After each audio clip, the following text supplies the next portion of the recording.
가을로 접어드는 9월 첫째 주일 예배 오신 여러분들에게 하나님께서 크신 은혜를 내려주실 수 있기를 바랍니다. 오늘로써 믿음 시리즈 20번째입니다. 그리고 다음 주에 있을 금주 화요일에 있을 우리 특별 새벽 기도를 앞두고 기도하는 믿음에 대해서 설교를 하고자 합니다. 저의 40년간의 목회를 되돌아보면은 가장 많은 주제로 설교했던 것이 기도에 대한 설교인 것 같습니다. 그 이유는 성경에서도 말한 바 성도들이 기도하는 것이 중요하기 때문에 그렇습니다. 제가 기도에 대한 주제로 설교를 그렇게 많이 했던 또 하나의 이유는 대체적으로 우리가 환경에 핑계 삼아 너무나 기도를 무시하고 살아가기 때문에 권면하고자 그렇게 많은 설교를 했던 것 같습니다. 요한복음 15장에서 예수님께서 너희들이 내 이름으로 기도하라 이제 많이 나옵니다. 앞으로 기도할 때에 내 이름으로 기도하라. 그때 당시는 유대인들이 기도할 때에 예수님의 이름으로 기도를 하지 않았습니다. 제사장들에게 맡기는 거지요. 제사장들이 대신 기도해 주었지요. 근데 예수님이 오셔서 기도할 때 내 이름으로 기도하라. 이 말씀의 배경에는 기도할 수 있는 특권을 예수님께서 뺏어서 제자들에게 주었다는 의미가 있습니다.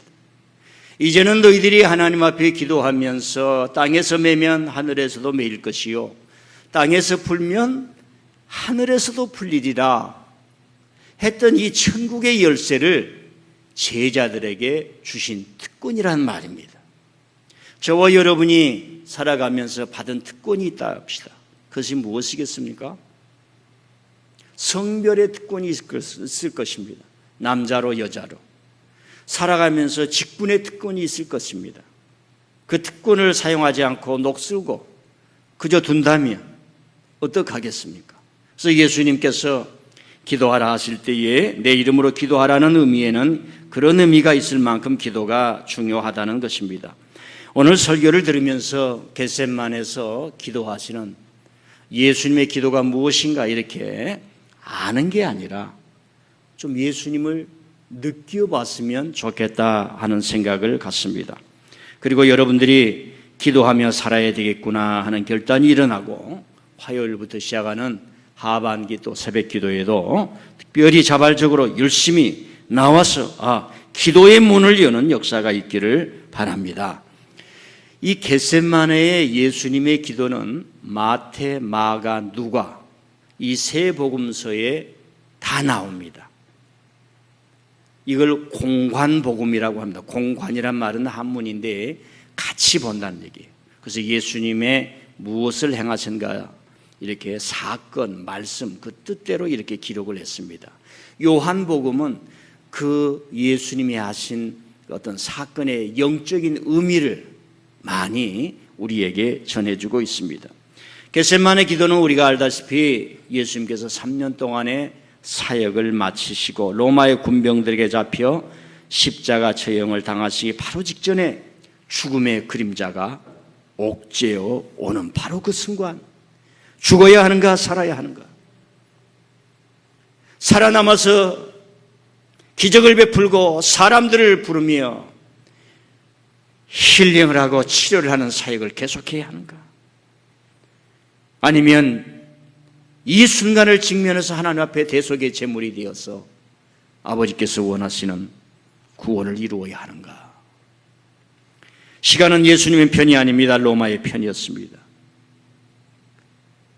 그리고 예수님에게 일어난 그 육신의 고통과 정신의 고통과 심령의 모든 고통이 즉 사느냐 죽느냐의 생과 사를 쥐고 있는 이 세상 권력 앞에서 무너지는 것이 아니라 실패가 아니라 어떻게 하나님의 구원의 역사를 만들어내야 하는가 하는 처절한 형편에서 드리는 기도였습니다. 이걸 좀 간단히 보면 이렇게 여러 복음서를 합해서 제가 한 8가지로 이 장면을 나눠봤습니다. 첫 번째로는 예수님이 이 기도를 하실 때 내 마음이 번민하여 심히 죽게 되었으니. 밤이면 잠을 잘 수 없습니다. 밥을 먹어도 밥의 맛이 나지 않습니다. 뭘 해도 그 뜻을 찾을 수가 없습니다. 내 마음이 번민하여 심히 죽게 되었습니다. 인생을 살다 보면, 예수님도 사역을 하다 보면 갈갈이 찢긴 그 심령의 아픔과 고통이 오는 순간이었습니다. 두 번째로는 습관을 따라 감람산에 가서서 기도하시다. 감람산은 예루살렘에 있습니다. 예수님께서 예루살렘에 공식적으로 3번 올라가셨다고 기록이 되어 있는데 아마 3번 이상은 되었을 겁니다. 거기에 체류할 때마다 감람산에 올라가서 늘 기도하시는 거예요. 예루살렘에 오면 습관을 따라 감람산에 가시고 습관을 따라 기도하셨다는 것입니다. 우리가 살다 보면 가장 어려운 순간이 와요. 어려운 순간, 힘든 순간, 도저히 뚫고 나갈 수 없는 순간에 나타난 행동은 뭐냐? 내가 과거에 어떻게 살아왔느냐에 따라서 달라집니다. 인생이 베풀기를 좋아하는 사람은 죽는 순간에 하나님, 이걸 다 베풀고 가겠습니다. 평소의 습관이 나오는데 습관을 따라서 기도하시다. 예배와 기도가 습관이 되면 좋은 성품이 되는 줄 믿습니다. 겟세마네 동산에는 12명의 제자 가운데 1명은 도망가 있습니다. 가룟 유다는 없습니다. 11명 중에 너희는 여기 있어라 하시고 3사람을 데리고 갑니다. 베드로, 요한, 야고보. 잘 아시지요? 베드로, 요한, 야고보를 또 데리고 갑니다. 가서 그만큼 가서 너희는 여기 있고, 그들이 예수님이 어떤 소리를 들리는가, 어떤 숨소리가 들리는가 그 지경에 앉혀놓고 예수님 다시 바위동에 가서 기도를 합니다. 이 말씀을 다시 한번 묵상해 보면 이런 뜻이 있습니다. 아직 3명 외에는 깊이 들어갈 자세가 안 되어 있는 거예요. 눈물을 쏟고 심장이 찢어질지라도 그 소리를 자기 가슴에 담을 수 있을 만큼 제자들이 성장하지 못한 겁니다. 많은 사람들이 예수님을 공짜로 합니다. 그러나 그렇지 않아요. 막 적으시라고 적을 필요도 없어요. 적을 필요 없으시고 문자로 저한테 좀 그냥 보내주시겠고요. 그리고 어찌하여 차느냐? 시험과 유혹에 빠지지 않게. 어찌하여 차느냐? 캄캄한 밤입니다. 잠잘 시간입니다. 그러나 잠에서는 안 되는 시간이 이럴 때가 있어요. 캄캄한 밤입니다. 잠잘 시간입니다. 그러나 잠자서는 안 되는 카이로스가 있는 거예요. 시험과 유혹에 빠지지 않게 기도하라. 한순간에 무너뜨려버리고 한순간에 변질되고 한순간에 넘어집니다. 한순간에 가정을 나 몰라라고 도망쳐버립니다. 한순간에 남편을 죽이고 한순간에 아내를 죽이는 일들이 매일마다 신문에서 나오는 세상에 살고 있습니다. 만만치 않습니다. 어느 목사님이, 대부분의 목사님이 자기 목회를 되돌아볼 때에 가장 어려웠던 순간이 뭐냐? 그렇게 믿었던 성도들이 자기 스스로의 시험에 빠져서 시기하고 질투하고 그런 모습이 너무너무 힘들다는 거예요. 시험과 유혹에 빠지지 않게 기도하라. 베드로야, 베드로야, 베드로야, 베드로야, 시험에 들지 않게 기도하라. 하나님의 일은 사람의 능이나 재능으로 하는 것이 아니라 하나님 앞에 자기의 마음을 드리는 기도에서 나오느니라 하는 말씀이 담겨 있을 것입니다. 예수님이 기도하는 모습이 얼굴을 땅에 대고 무릎을 꿇고 기도하셨다라고 하는 겁니다. 얼굴을 땅에 댑니다. 무릎을 꿇고 이때는 제가 오늘 좀 보여드리겠습니다. 너무 힘드니까 무릎을 꿇고 땅에 댑니다.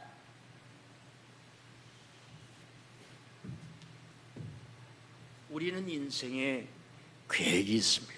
이렇게 무릎을 꿇을 때는 어느 때였습니까? 어마어마한 절벽 앞에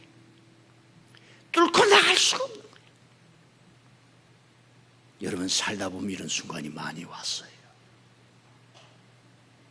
많이 왔어요. 그걸 겟세마네 기도를 했던 사람이 있는가 하면 시간이 가면서 상황이 변함으로 맞았던 사람도 있을 것입니다. 그리고 기도합니다. 하나님, 너무 마음이 괴롭습니다. 너무 마음이 괴롭습니다. 제자들에게도 얘기했지만 너무 마음이 괴롭습니다. 너무 마음이 괴롭습니다. 아버지의 원대로 되기를 원하나이다. 아버지의 원대로 되기를 원하나이다. 그럽니다. 이 잔 지나가게, 이 밤 지나가기 전에 이 잔 지나가게 하여 주옵소서. 저 들려오는 로마의 군병 소리에 칼소리를 멈춰 주시옵소서. 나를 파는 내 제자의 그 음모를 주님 하늘에 불러 태워 주옵소서. 이 잔이 지나가게 하여 주옵소서. 그러나 아버지의 원대로 되기를 원하나이다. 혹시 교회 일에 헌신하면서 여러분의 능력으로가 아니라 아버지의 원대로 되기를 원해서 여러분 자신을 꺾어본 적이 있습니까? 성경은 그러라고 우리에게 말합니다. 힘쓰고 애써 기도하니 땀방울이 변하여 핏방울이 되더라. 천사가 나타나 힘을 더하더라. 저는 저 말씀을 이렇게 이해를 합니다. 저도 뭐 그 설교가 옳다고 얘기를 해요. 여러분 기도하면 천사가 와서 돕습니다. 맞습니다. 근데 이 본문은 과연 그렇게 이해를 할 수 있는가? 쉽게 얘기할 수가 없어요. 예수님이 홀로 기도하는데 하늘에서 천사가 보고 견딜 수가 없어서 그 백열차를 타고 와서 기도 힘을 더하는 거예요. 아버지의 원대로 되기를 원하나이다. 하나님 이걸 하고 싶었지만 안 하겠습니다. 포기하겠습니다. 이 더러운 나의 생각을 포기하겠습니다. 모세의 손을 들었던 아론과 훌은 어디 가고 한시라도 깨어 기도해줄 베드로와 요한은 어디 가고 천사가 하늘에서 내려와야 한단 말인가? 저는 그렇게 이해를 해요. 아버지는 피신하게 일을 하는데 자식들은 놀러 빠지고 아내는 어디 갔단 말인가? 아내는 가정을 살리기 위해서 자식을 살리기 위해서 이렇게 애를 태우는데 남편은 가서 도박하고 술 먹고 어디에 있단 말인가? 이런 의미가 있습니다. 성도는 교회에서 이렇게 어렵게 땀을 흘리는데 목사는 어디가 있단 말인가? 목사는 교회에서 피눈물을 흘리는데 성도는 도대체 어디 갔단 말인가? 국민은 이렇게 못 살겠다 가게 문을 닫는데 통령은 어디 갔단 말인가? 그런 말이에요. 천사가 내려왔단 말. 쉽게 이해하는 말이 아닙니다. 빗나간 우리의 심령을 뚫고 잠을 자고 있는 제자들의 심령을 뚫는 화살 같은 말씀이 아닌가. 그리고 마지막으로 일어나 나와 함께 가자. 나를 파는 자가 가까이 왔느니라. 이 말씀이 후반에 설명을 하겠습니다마는 이 장면을 다 압도하는 말씀입니다. 저는 이 기도의 장면을 보면 예수님의 심장이 녹아내리는 건 어떤 것을 느끼게 됩니다. 예수님이 흐느껴 오는 소리도 들리는 듯합니다. 우리가 신앙 고백 속에요, 예수님의 인성, 예수님의 인간성을 믿지 않으면 이단이다, 이런 얘기를 많이 합니다. 근데 성경에서 예수님을 느끼지 못해요. 대체적으로 그런 사람들은. 예수님이 인간이라면 인간을 느껴야지요. 성도들이 교회 오는데 목사가 기뻐서 집사님 한 주간도 잘 계셨습니까? 기쁨이 느껴지지요. 성도들이 교회에 하면 집사님도 잘 지내서 이 더운데 잘 지내셨군요. 어르신 잘 지내셨군요. 뭔가 기쁨이 느껴지지요. 이게 교회 오는 기쁨이 있어야지요. 이런 교회를 만들어야지요. 주인 되면 안 되는 거예요. 은혜 충만해야 돼요. 교회에서 나올 때부터 목사님 손잡으면 기쁨이 올 거야. 장모님 악수하면 기쁨이 올 거야. 성도들과 모여서 차 한잔 마셔도 기쁨이 올 거야.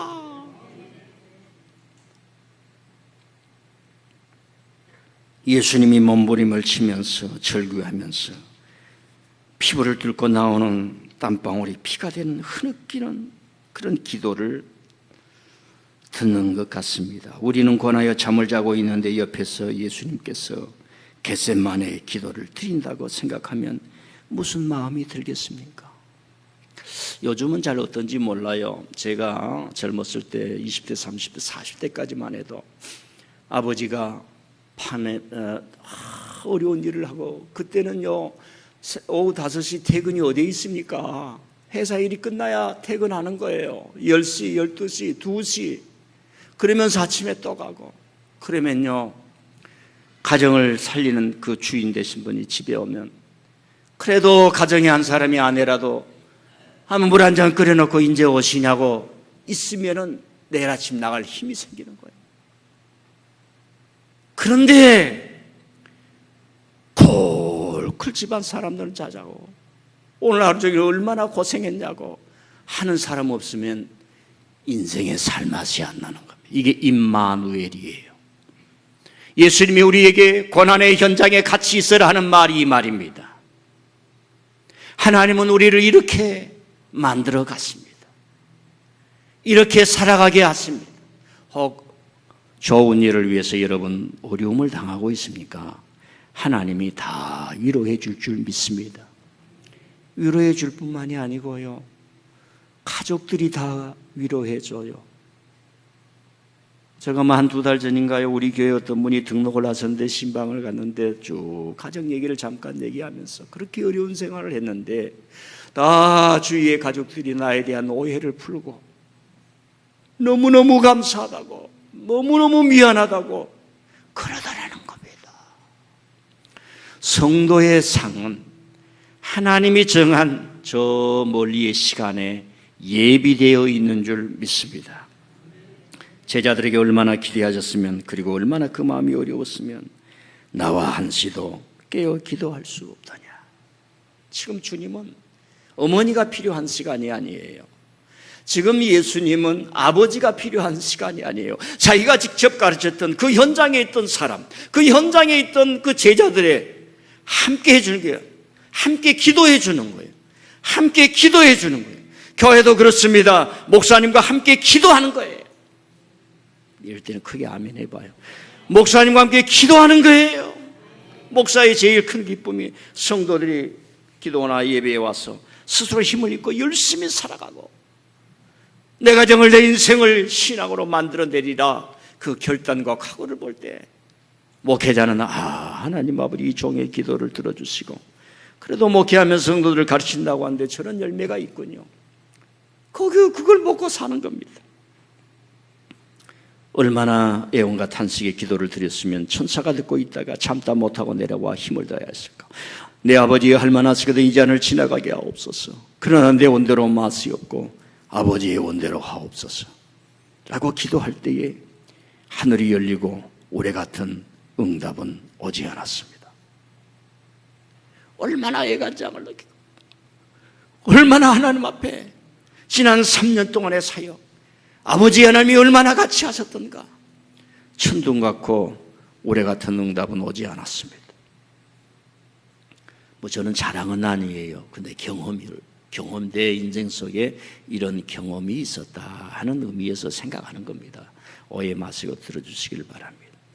제가 40일 금식 기도를 살아오면서 5번을 했어요. 밥을 굶기를 5번을 했는데 천둥 같은 은혜가 쏟아졌으면 좋겠어요. 근데 그런 게 없는 거예요.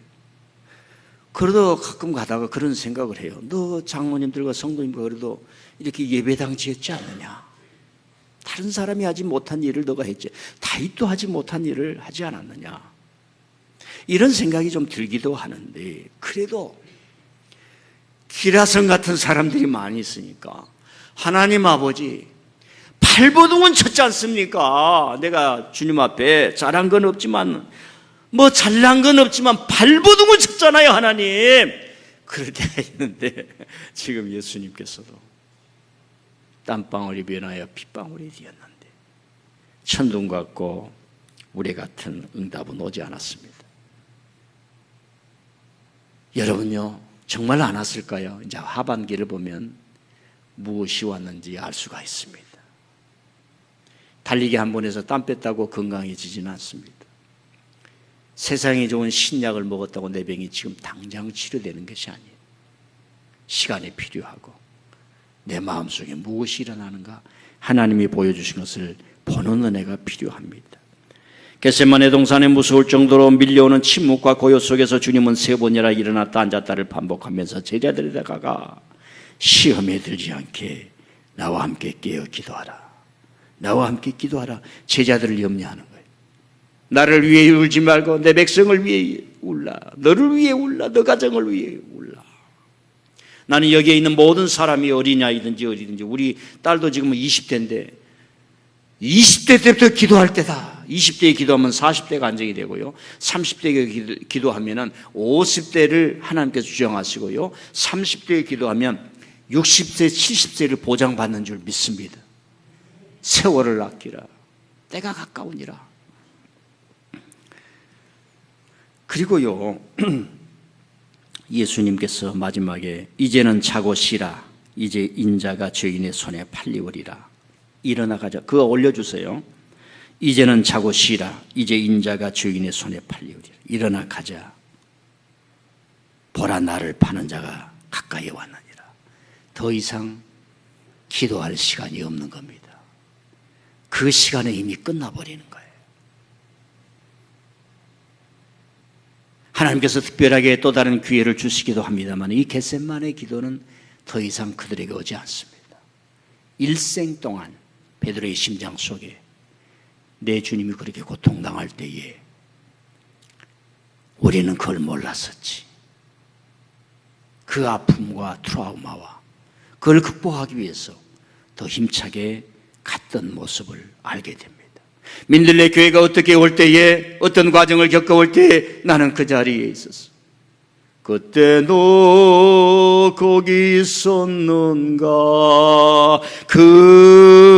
그때에 죽어 그 자리에 있었는가. 여러분, 가장 어려울 때, 힘들 때 누가 생각납니까? 같이 살아가는, 사랑하는 사람만 생각납니다. 엄마, 아빠, 아들아, 딸아, 일어나가자, 나를 파는 자가 가까이 왔네. 이게 응답입니다. 자, 나를 파는 자가 가까이 왔느니라. 겟세마네 기도에서 예수님은 두려움에 가득하고 심령이 갈기갈기 찢기듯한 절규의 모습이 생생히 느껴집니다. 왜 그랬을까? 다시 요약을 해보면 로마의 군병들이 가할 십자가의 형벌에 죽음이 두려웠기 때문일까? 아니면 3년 동안 가르치고 훈련했건만 상황 판단도 못한 무능에 빠져버린 제자들에 대한 실망 때문이었을까? 아니면 가룟 유다가 스승을 파는 행위에 대한 배반과 배신 때문에 겪는 인간적 고통이었을까?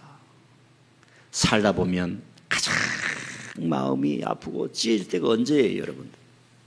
가장 가까이 있고 믿었던 사람이 배신한 경우입니다.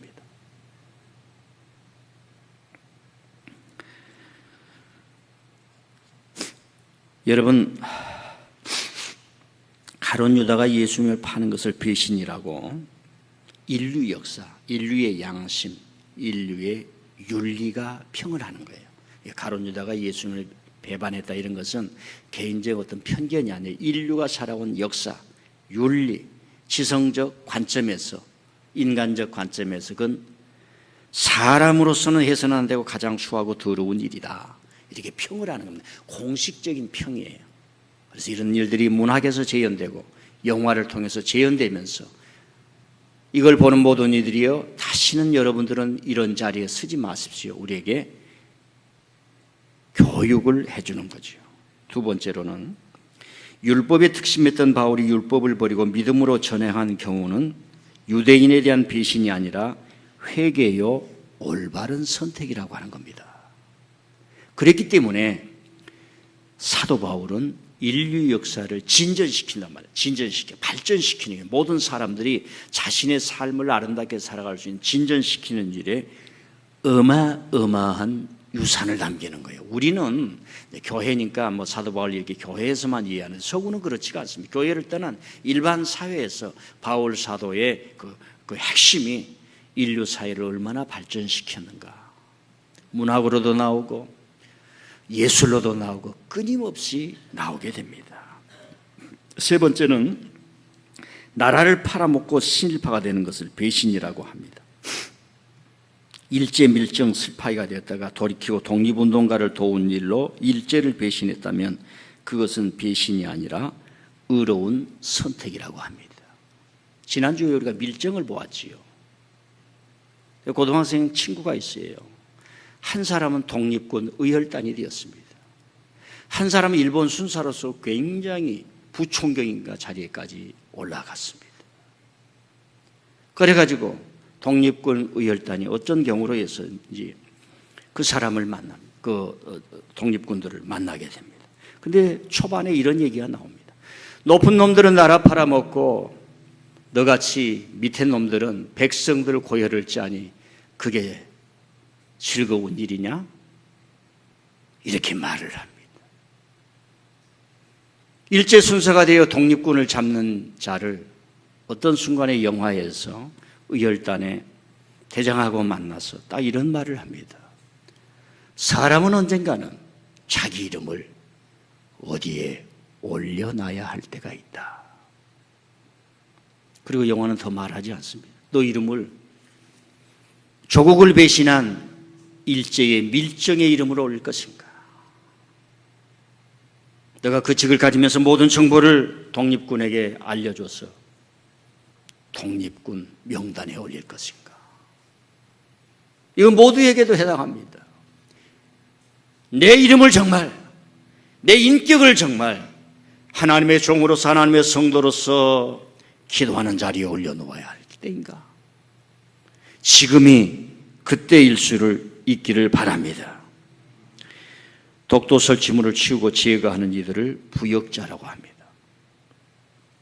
이를 지시한 일을 나라를 팔아먹는 역적이라고 할 수 있습니다. 할 수 있습니다. 일본 간첩이요. 법정에 세워야 합니다. 그래야 의가 있는 거예요. 이제 다시 겟세마네 동산으로 갑니다. 캄캄합니다. 앞을 볼 수도 없습니다. 빛이 없어서 캄캄하기도 하지만 사람의 양심과 신앙과 지성이 무엇이 옳은지 무엇이 그런지를 판단할 수 없는 지경의 겟세마네 동산이. 그런데 거기에서 놀라운 빛이 일어나는데 의로운 길을 가는 자가 누구인가? 배신의 길을 걸어가는 자가 누구인가? 이게 드러나는 장면이에요. 다시 말씀드립니다. 빛이 없어서 캄캄하지만 인간이 가지고 있는 양심과 신앙과 그 모든 것이 캄캄한 지경이에요. 이상하게도 분별의 순간이 일어나고 맙니다. 의로운 길을 걸어가는 자와 배신의 길을 걸어가는 자가 이렇게 나타나고 있습니다. 이 겟세마네 기도의 동산을 보면서 우리는 어떤 길을 택할 것인가 질문하는 것입니다. 자, 이제 겟세마네 동산의 기도에 대한 형편과 과정을 말씀드렸습니다. 이제 신학이 있어요. 신학이. 이 겟세마네의 기도의 장면은 우리에게 뭘 가르쳐주냐면은 구원을 이루셨던 우리의 주님 예수님께서 이런 기도의 과정을 거치셨다는 것을 우리에게 말해주고 있습니다. 잘못 말하면 여러분 기도하실 때에 땀방울이 나요 핏방울 되도록 기도하십시오 이렇게 얘기할 수 있지만 이게 주가 아니라는 말씀입니다. 여러분의 구원자, 여러분이 예수님의 이름을 부르면 나의 주님이 하나님 앞에서 이런 절대절명의 기도의 과정을 겪으셨구나. 내가 이렇게 되기까지 우리 어머니 아버지가 이런 고난의 세월을 겪으셨구나. 인지할 때 사람이 되는 줄 믿습니다. 사람이 되는 줄 믿습니다. 철이 드는 줄 믿습니다. 이 교회에 와서 누구의 기도로, 누구의 땀방울로, 누구의 헌신으로 이렇게 되었을까? 앞서간 성도들의 고통과 이걸로 되어 있구나. 그 혜택을 내가 있구나. 이 신앙을 가질 때 우리의 신앙도 깊어지는 줄 믿습니다. 두 번째로는 우리도 살다 보면 겟세마네의 밤과 절벽이 찾아옵니다. 그럴 때 어떻게 할 건가? 유다처럼 자기 편한 길을 택할 것인가? 여러분요, 이건 쉽지가 않습니다. 총을 들고 고문을 하고 손톱을 빼고 불어 이놈아, 아무것도 없는데 그러면 못 불면 내가 불러주는 대로 써. 안 넘어갈 사람이 없습니다. 그래서 우리는 과거를 다시 보면서 그런 유다의 배신의 자리에 있었던 사람들이 어떤 상황이었는가도 이해를 해야 됩니다. 내가 그 아픔과 고통 속에서 그렇게 할 수밖에 없었구나. 용서와 사랑의 팔을 벌려야 하는 것입니다. 그래서 우리는 미움보다는 사랑을 가슴에 품고 예수님을 품고 살아가는 것입니다. 자, 말씀을 맺겠습니다. 일어나라 함께 가자, 나를 파는 자가 가까이 왔느니라. 이 말씀 속에는 어찌하여 기도의 자리에 오지 않고 나를 팔고 나를 잡으러 온 자, 너는 누구냐? 어떤 인간이냐? 이런 메시지가 담겨 있습니다. 그리고 주님이 그걸 넘어서는 걸 볼 수 있습니다. 두 번째로는 일어나 함께 가자. 이게 예수님이 받으신 응답입니다. 일어나 함께 가자. 겟세마네에서 받으신 예수님의 응답이에요. 땀방울이 빗방울 내어 얻은 힘과 능력이었습니다. 제자의 배신에 대한 절망을 넘어섰고 칼을 차고 달려는 로마의 군병을 두려워하지 않으면서 이런 잡스러운 주변의 모든 상황을 넘어서 인류 역사 전체를 통해 하나님의 위대한 구원 역사를 위해 어린 양이 되는 모리아산 십자가의 그 어마어마한 짐과 두려움을 넘어서게 된 거예요. 성도들이 교회에 여러 가지 일을 할 때 부족할 때가 있어서 목사가 전화를 할 때도 있고 성도들에게 애원을 할 때도 있습니다. 개인적으로는 별로 하지 않습니다. 이 겟세마네의 동산에 온다면은 일어나 함께 가자. 한번 따라합시다. 일어나 함께 가자. 나를 파는 자가 가까이 왔느니라. 나를 팔아도 괜찮아. 이게 겟세마네 동산에서 얻은 응답입니다. 나를 팔아라. 나를 밟고 넘어가라. 내 이름을 지어라. 하나님은 구원의 역사를 이루시느니라. 아버지 하나님은 구원의 역사를 이루시느니라. 아멘. 자, 여기까지 기도를 마치고요. 우리가 새벽 기도를 하니까 간단하게 좀 설교 후 에필로그를 좀 말씀드리겠습니다. 기도를 우리가 어떻게 할 것인가 간단하게 말씀드리는데 기도를 잘 관심이 없으니까 못해요. 표를 좀 올려주세요. 세 번이면 세 가지. 한번 기도는 발성에서 시작이 된다. 인간의 구조가 그렇습니다. 우리가 어렸을 때에 엄마 발성을 통해서 나와요. 발성이 호흡이에요. 그래서 하나님 오늘 예배 오게 하심을 감사합니다. 자기 소리를 자기가 듣게 기도해야 돼. 하나님 오늘 설교를 듣게 하심을 감사합니다. 생각나는 대로 발성을 해보는 거예요. 한번 더 발성. 가만히 있으면요 마음속에 마귀가 들어요. 웬만하게 마음을 컨트롤하지 못한 사람은. 우리는 찬송가 1절만 불러도 딱 튜닝이 되잖아요. 아멘. 찬송가 1절만 불러도 마음이 하나님을 향해 쫙 서면서 하나님 딱 나오는데 이게 안 된 사람은 어려워요. 그러니까 발성의 시간이에요. 두 번째로는 기도하는 시간을 반드시 떼어놔야 돼요. 반드시 떼어야 돼요. 회사에서든지 어찌하든지 반드시 떼어놓고요. 세 번째는 기도의 모델을 가지고 기도하는 거예요. 기도. 제가 10가지 기도 제목으로 기도하기 오늘 나눠드렸죠. 그래서 앞에 제목을 적어놓고 이제 이걸 설명하고 마칠게요. 우리가 기도를 이 개신교 기도가 좋으면서도 하나의 약점이 있어요. 자꾸 자기 생각만 기도하는 거예요. 그 기도가 올라가지를 않아요. 하나님의 말씀을 가지고 기도해야 됩니다. 자, 이거 10가지 기도 제목이에요. 첫 번째는 하나님의 영광을 위해서 기도합니다. 두 번째로는 복음 전파와 선교를 위해서 기도합니다. 교회 부흥과 선교를 위해서 기도합니다. 어렵고 힘든 사람들도 희망을 품고 살라고 기도를 하는 겁니다. 자, 이제 여기 보세요. 저는 여러분들에게 이걸 1000번을 기도하라는 얘기입니다. 1000번. 하루에 한 번씩 기도하면 3년이 걸려요. 밥 먹을 때마다 한 번씩 하면 뭐예요? 1년이면 끝납니다. 그리고 하루에 5번씩 하면 6개월이면 1000번을 할 수 있어요. 어떤 기도의 폼이 쫙 피해야 돼요. 그래서 어떻게 기도를 잘할 수 있느냐, 기도를 할 수 있느냐. 여러분, 저는 기도를 5시간 합니다, 6시간 합니다. 그런 거 말고 말씀의 포메이션이 되어서 성삼위 하나님께서 이루어 나가신 것을 기도를 하는 게 성경적 기도인데, 하여간 기도가 여러 가지가 있을 수 있습니다. 그래서 발성에서 시작이 되고, 두 번째 기도회에 참여해서 내가 몸이 배워야 돼요. 옆 사람이 기도하는 내용도 들어야 돼요. 내용도 기도 드려야 됩니다. 세 번째로는 기도의 모델을 가지고 계속 기도하면서 몸에 익히는 겁니다. 기도의 달인이 되시기를 바랍니다.